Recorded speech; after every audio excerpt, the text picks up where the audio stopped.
now at the end of the chapter, and this part is perhaps the most tedious part of the chapter. So, yeah, well, it certainly does involve adding and subtracting. Well, we are going to be skipping a lot of stuff of the chapter to get to this, but it doesn't matter. We don't need to know the other stuff. So we are solving quadratics, and we have encountered it. Well, I don't know if you've encountered it yet, but it does happen. Sometimes you can't solve them by factoring. So we're going to be solving quadratics,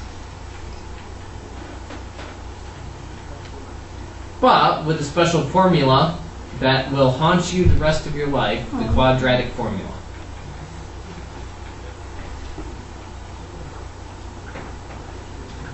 Okay, so before we get to the quadratic formula, let's go ahead and take a look at some of these that we've been working on. So if I had something like 0 equals x squared plus 9x plus 8, how do I solve that? You factor. I factor. Alright, let's go ahead. Let's do it. Plus 1 and plus 8. Plus 1 and plus 8. Okay? And we would get either 0 equals x plus 1 or 0 equals x plus 8. And we solve both of those, we get negative 8 and negative 1, like we've been working on. Any questions on how to do that? And then something that was like on our quiz, sometimes we had something like x squared equals 64. How do we solve something like that? You subtract the 64 on the other side, and then start like x equals 8 times 8. Yep, we could also do that one by factoring. That should be a 0. My thing messed up. So x minus 8, x plus 8, and then we get x equals 8 or x equals negative 8, just kind of shorthanding that. Any questions on how to do something like that? No? Okay. Well then, let's go ahead and get to the case where we're going to need to do something special. We're going to solve x squared plus 6x plus 6 equals 0. And we want to do this by factoring. But no matter how hard we try, I mean our factors of 6 are 1 and 6 and 2 and 3. And no matter how hard we try, we can't get any combination of this to add up to a 6. Do you see what I'm saying? Does that make sense? Okay. So, well then what do? We memorize and use the following formula. Every time you use it, you need to write it. X equals. It's pretty complicated, but you need to memorize it. Negative b plus or minus, so we'll describe what that means in a moment, the square root of b squared minus 4 times a times c all over 2a. Now each of these letters represents a part of this equation that I have here. And if any part is missing, it is a 0. Okay? So that's why, part of the reason why when we'd be doing these, a is in front of x squared. If I don't have an x squared, then it's not a quadratic and you shouldn't be using this formula. Okay? This formula applies when you have x squared. So if there's no x squared, then you're doing the wrong thing. Try, reevaluate your life. Alright, b is in front of x. Now it's possible that the x term is not there, and if the x term is not there, then it's a 0. Also, c is by itself. There is no x. And if it's not there, then it's a 0. Alright, so we are going to identify a, b, and c in this case. So a, well, is in front of x squared. You know, you might think nothing's there. No, if it's not written, it's a 1. b, in this case, is 6. And c is also 6. Do you see where I got those numbers?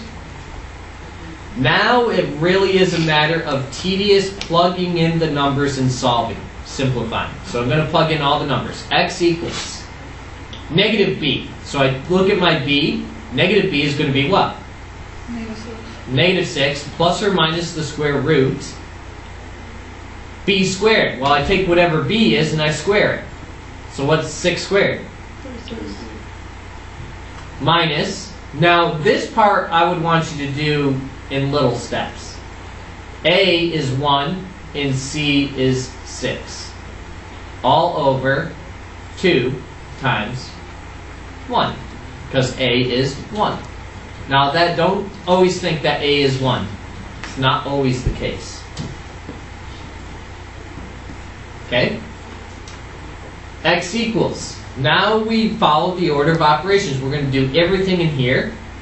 Would I subtract the 4 from the 36 now? No. No, I would do negative 4 times 6. When I do that, I get negative 24. Now sometimes this switches sign, so you want to be aware of that.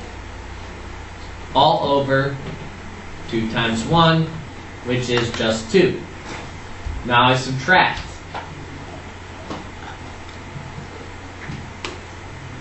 We get 12 all over 2. Now at this point, you are going to need your calculator in order to help you, and I'm going to describe what this plus or minus is. Let me describe what the plus or minus is. Let's do that first. If I write to you 4 plus or minus 5, what that means is 4 plus 5 and 4 minus 5 at the same time. So I get 9 or negative 1. Do you get what I'm saying? Okay, so if I had a whole number here, you would actually have to do that. Alright, I don't have a whole number here, so this is going to have to split up. I'm going to do x equals negative 6 minus square root of 12 and divided by 12, or x is negative 6 plus the square root of 12 divided by 2. I'm going to do all of this on my calculator and then divide it by 2. I'll do all of this on my calculator and then divide it by 2. I will get 2 answers, a negative 1 and a positive 1. Taylor, would you pass me my calculator just so that I can be checking that you guys are telling me the right thing? Alright, so let's go ahead and put the first one into our calculator. And when you think you know what it is, go ahead and call it out.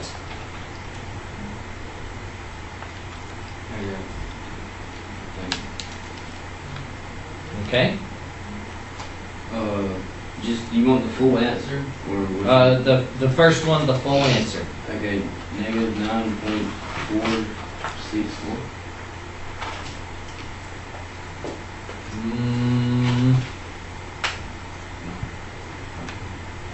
Well, that's what's at the top, yes. And then what do we need to do? Divided by 2. Divided by 2. So when I divide that by 2, Negative 4.73. Yep. And we keep the number of decimal places that directions say. In this case, I'll just say 3. Now let's do this one. X is about what?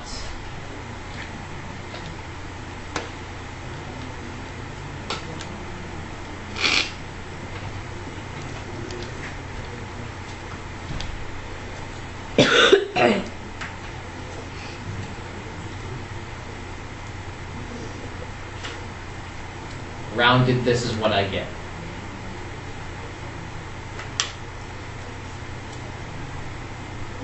Well, those are our 2 answers. But we'll practice this. Let's practice it on one that actually works out, that we wouldn't have to use this formula for. You are only going to want to use this formula, of course, when you can't factor it, or when the factoring just is not obvious.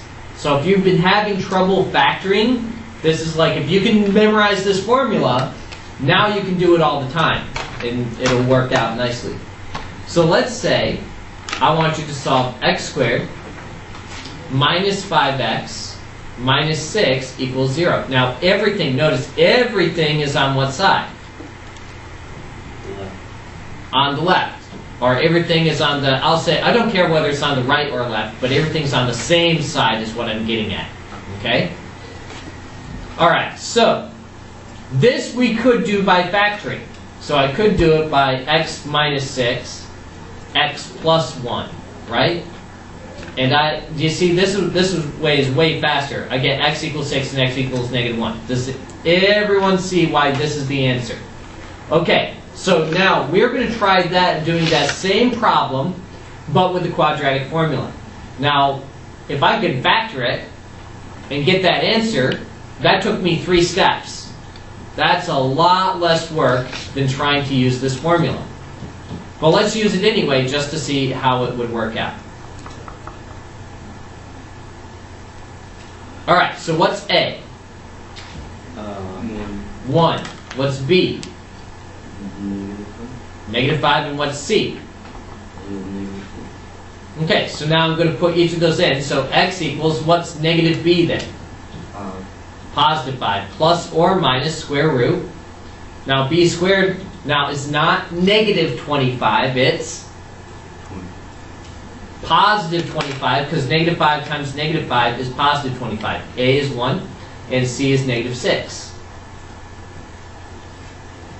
All over 2 times 1. X equals.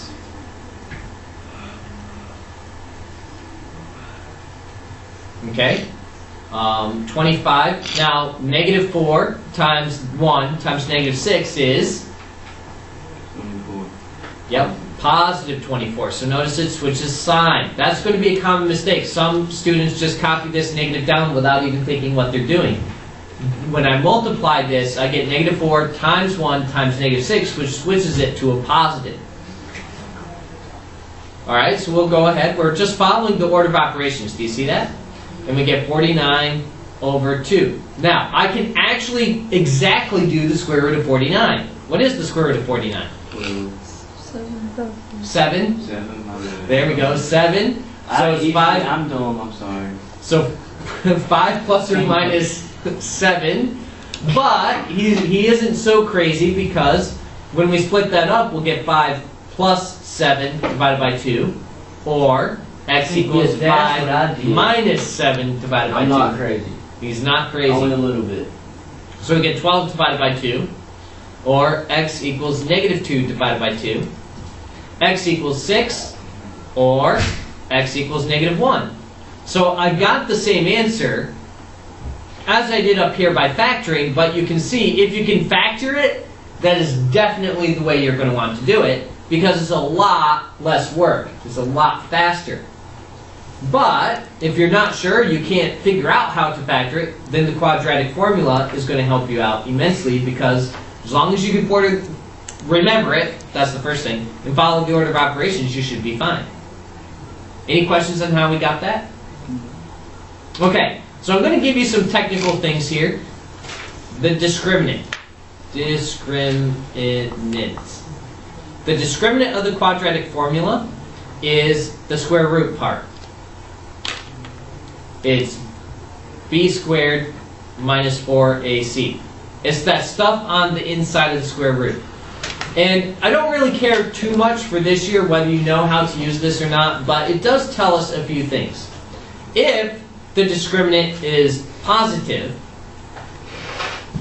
okay, I have 2 real roots. Okay, if it's 0, okay, then I have 1 real root. And if it's negative, well, you can't do the square root of a negative, so we're going to say 2 complex roots. And since this is just Algebra 1, you're not going to worry about that. You might say no roots for this year, okay? Because that just doesn't work out.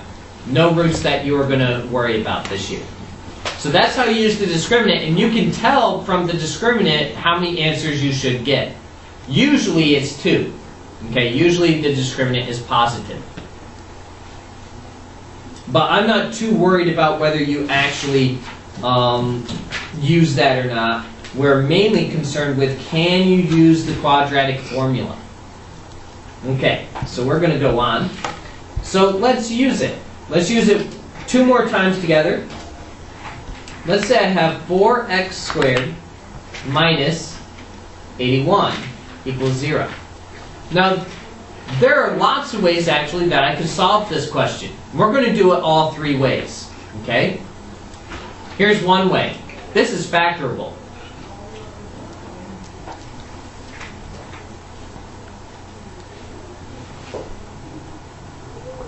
Okay, now what do? I factored that. What do I do now? You solve it. Like do the 9 thingy. So 2x minus 9 equals, 0, or 2x plus 9 equals, 0. and then I solve both of those. I add the 9, and the other one I subtract the 9, don't I? And then I divide by 2. Hey, when you divide, do you make it a -2? No. Right? If I had like 6x equals 12, how do I solve that? Divide by 6, and I get 2. I don't just switch the sign there. Okay. So that's one way to do it. Boom. And we won't do it the third way. We'll do it quadratic now. If I do a quadratic, what's A? So we'll do it in quadratic in red. 4, A equals what? 4, B equals what? 0. Yep. 0. B is the thing in front of just x. There is no x, therefore it's 0. And then C is -81. Alright, so I write my quadratic formula. Every time you use it, you should be writing it. So -b, that's so that you don't forget it.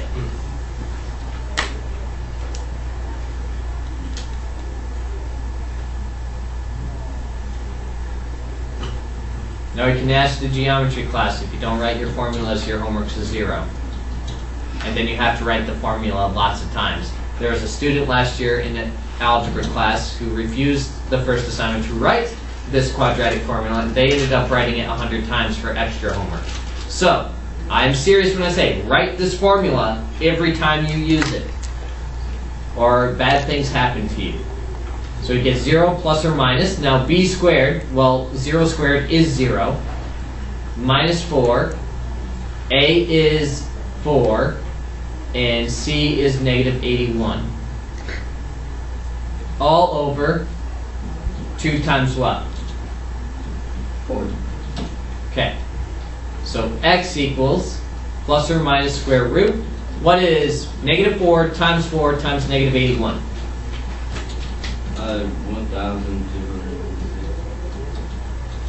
1,296. Can we actually do that, square root? Test it out. What do we get? 36. So x equals plus or minus 36 over 2. No, 8. 8. Okay, so then I get x equals 36 over 8, or x equals -36 over 8. That's what that plus or minus means. And then I reduce both of those. I can divide them both by 4, so I get 9 over 2, and -9 over 2. Same answer. Okay, so again, emphasizing that if you can factor it, that is by far the best way to do it. All right, we're going to do one more together, and then you are going to be working on something, basically your homework. Oh, great. Okay, let's do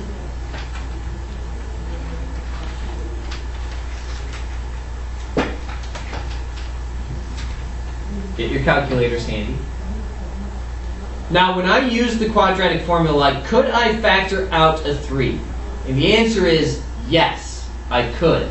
I could factor out a 3. But if I'm using the quadratic formula, I do not do that step. Are you with me? I only do that step if I'm solving this by factoring. Now, why would I jump to the quadratic formula without trying to factor this? Well, I see that 15 in front of that x squared and I think, gosh no, I'm not even going to bother. If that it does factor, it's going to take me forever to figure it out. It's just faster if I just use this formula.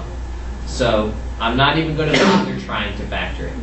And that's going to end up being a good call because this wouldn't have factored anyway. Alright, so what is A? 15. What is B? -12. And what is C? -12. Okay, now I'm going to put those all into my formula. Now negative b is 12 plus or minus square root. B squared is 144. And then this little part here, I always just write that out. Just to help me not to make a mistake.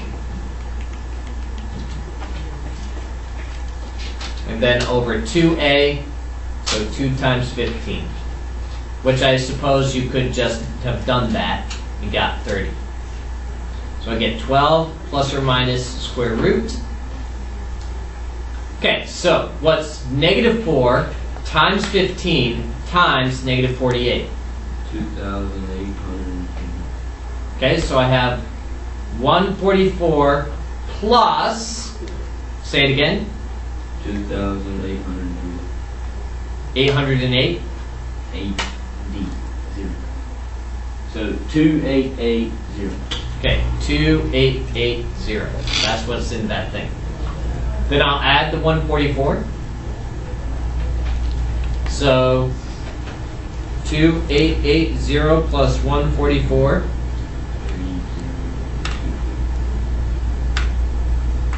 24 over 30.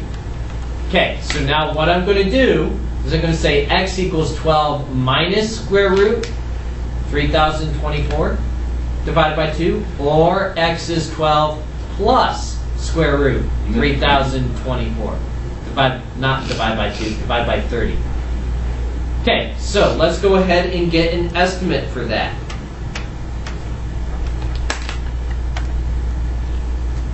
Oops. So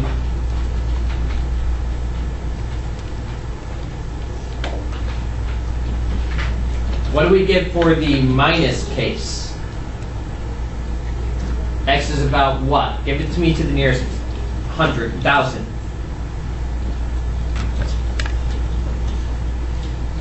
Negative what? Okay, I'm doing the first one. Okay, let's get a decimal. Give me 3 decimal places. Negative 433. 1.433. Okay, now the next one. X is about, and notice my about symbol. This is not an exact answer. This is an estimate.